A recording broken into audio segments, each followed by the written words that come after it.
You're watching Dihlabeng News Sport Online News. A very good morning to our viewers there at home. This morning we bring you a special broadcast regarding the yesterday council meeting. And it was a very long meeting. Some changes were made in the administration of the Dihlabeng Local Municipality.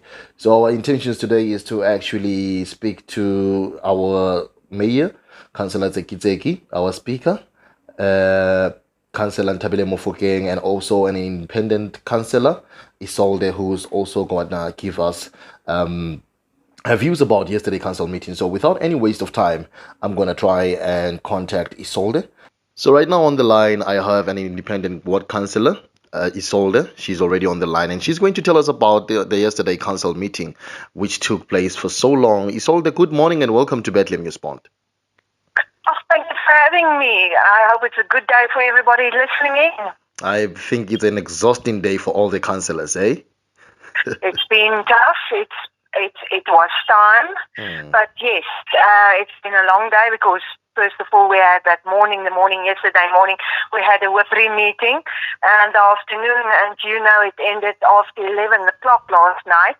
But finally we did had a ordinary council meeting. As I said, very, very necessary. So now, as an independent ward councillor in the council, so what are your views about yesterday council meeting? Was the long hours in the council worth it? It's always worth it because you are working with the community and the community's interest.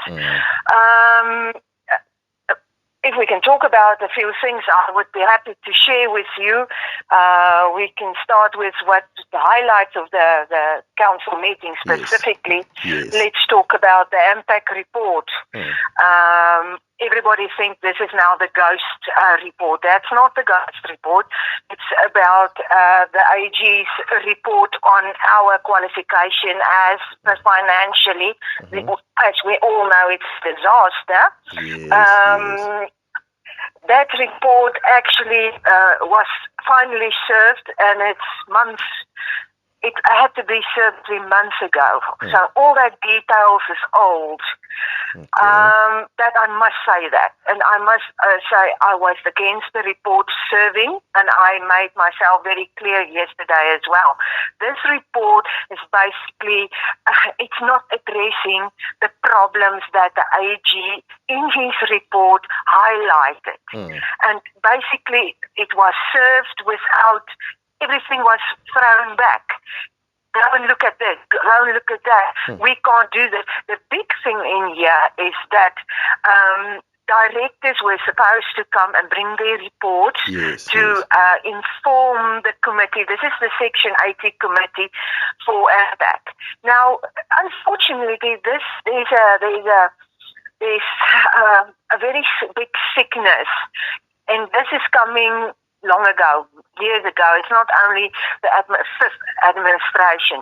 The council is supposed to be the highest authority in a municipality. Unfortunately, it's not working like that. In Dihlabeng, and more specifically in the Dihlabeng municipality, the directors and the municipal employees think that they are in control, and councilman listen to them, and that is not how it's done.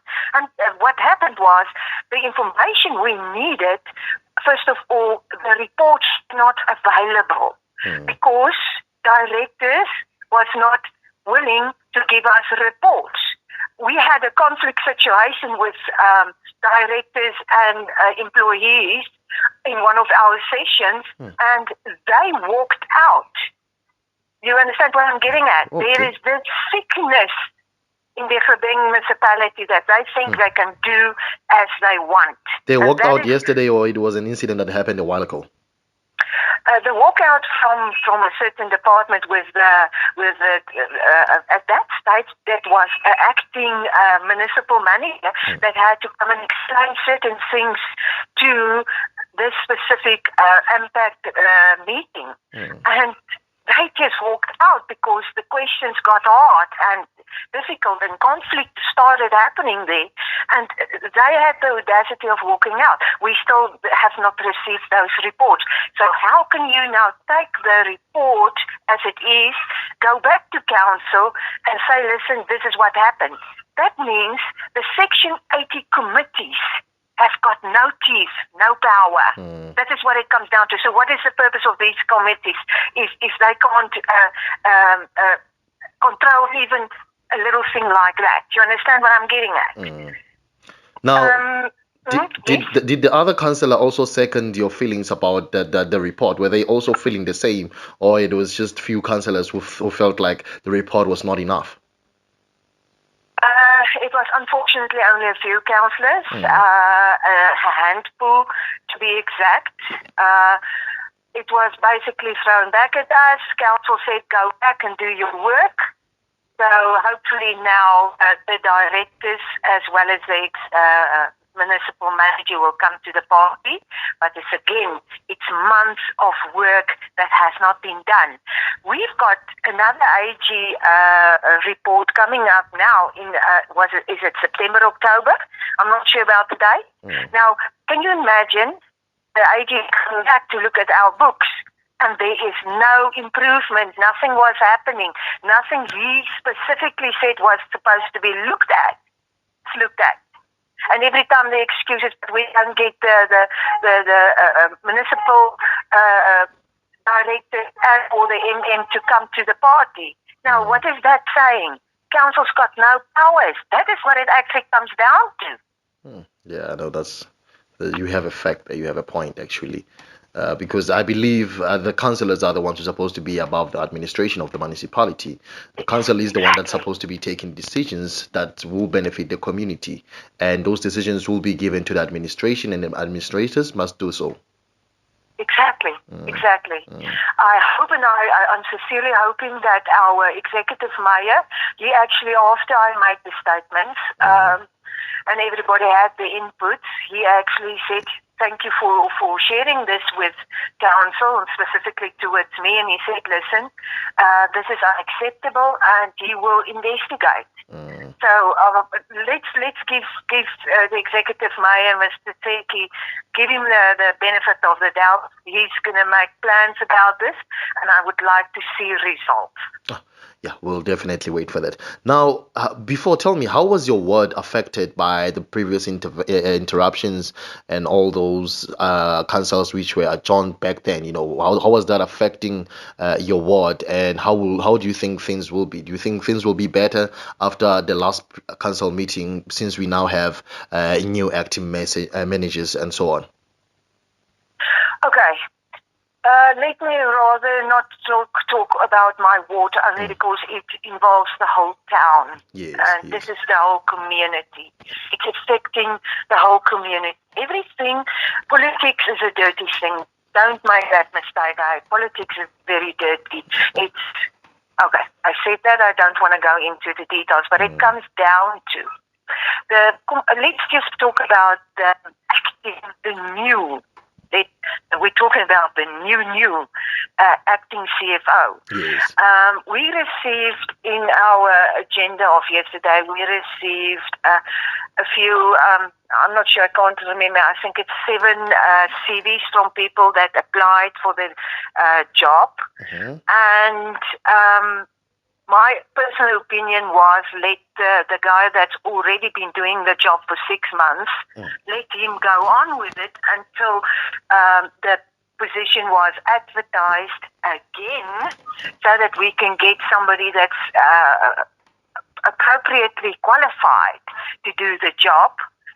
Because when you go through the CVs we received, I'm sorry, but this is people that maybe got clerks qualifications. Definitely not for the position of the CFO, and definitely not going with the salary that is going with this position.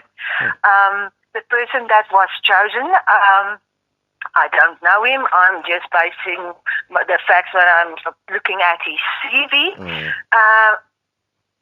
This person was just voted by, it was orchestrated, as simple as that.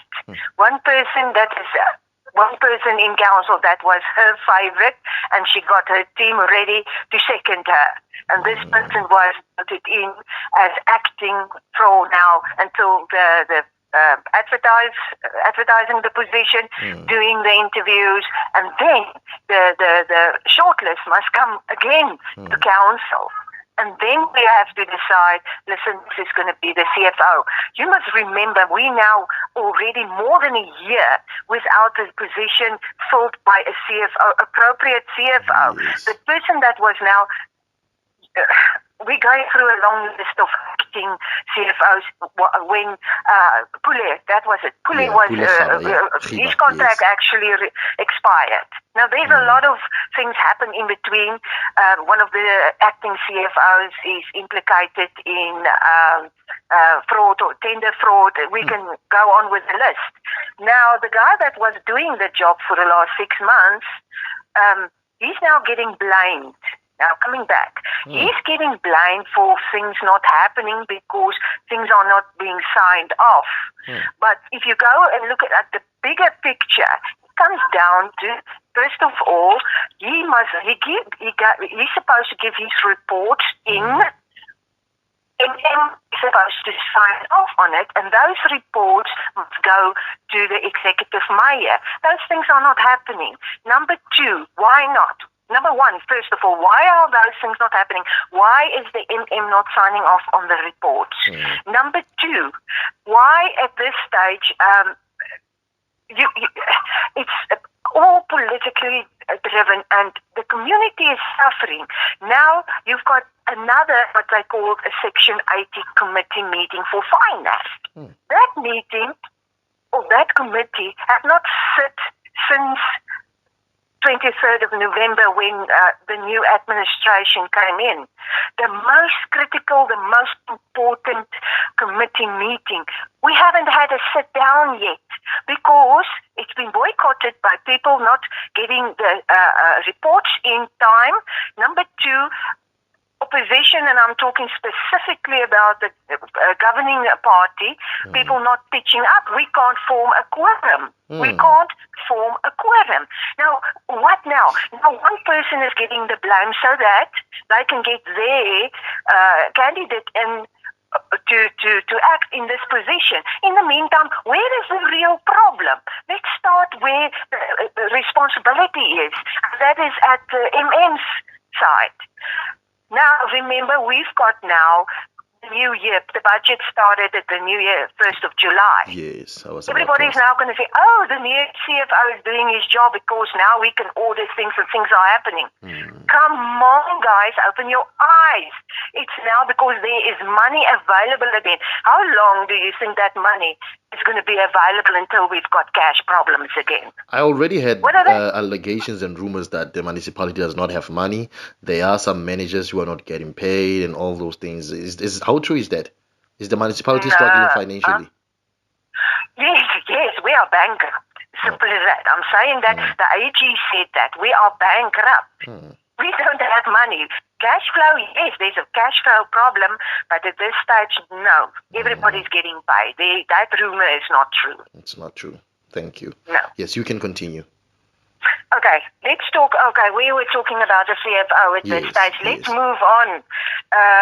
Let's talk about the ghost workers. Everybody is talking about the ghost workers. Now, the originals, when we had a council sitting, we gave the ghost report that everybody was talking about. We only saw it on social media for the first time. Yes. Okay, so council said to the executive mayor, please, you must go and investigate and report back to us. We had the report last night. It was part of the agenda. Unfortunately, the report was not detailed enough. Part of the report, it was copies of copies. We could not really read what was written or typed in there. So we gave it back to the executive mayor and we asked him for copies decent copies, and we will have that meeting. We're sitting in 7 days again. Let me just repeat this. We're sitting in 7 days again for specifically the report, to have decent copies on the ghost report.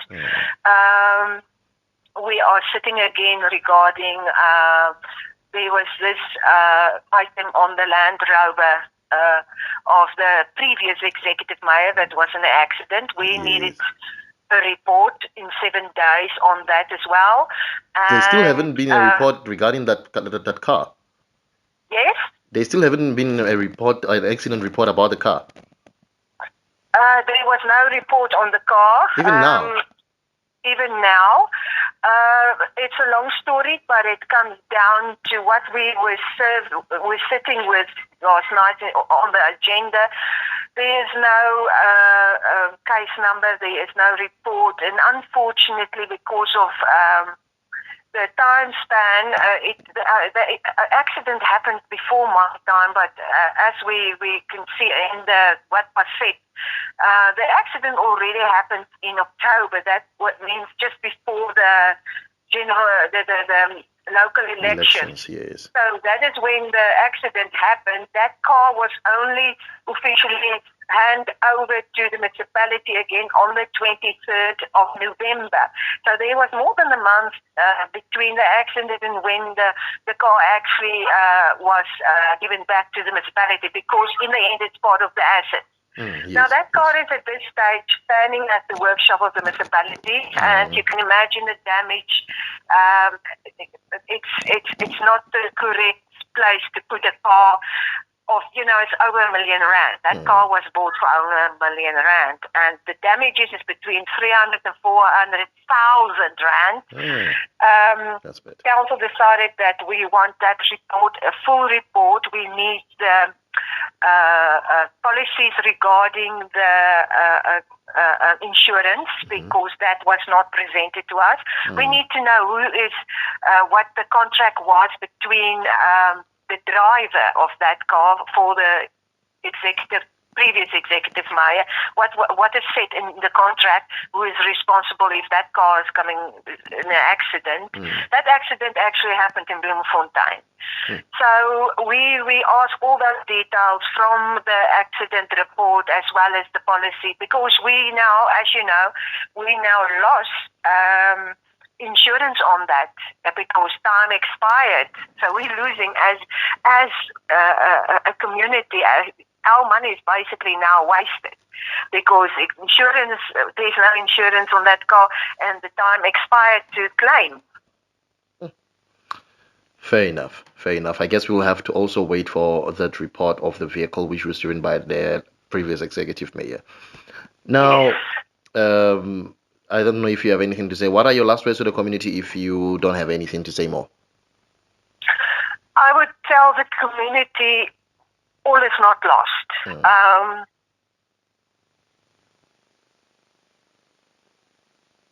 Isolde? Hello? Seems like we're having a network problem or something now. We've lost her, but yeah, no, we definitely lost her. But that was Isolde. She is an independent ward councillor in the Dihlabeng Local Municipality. But she did say a lot. She did say a lot of facts.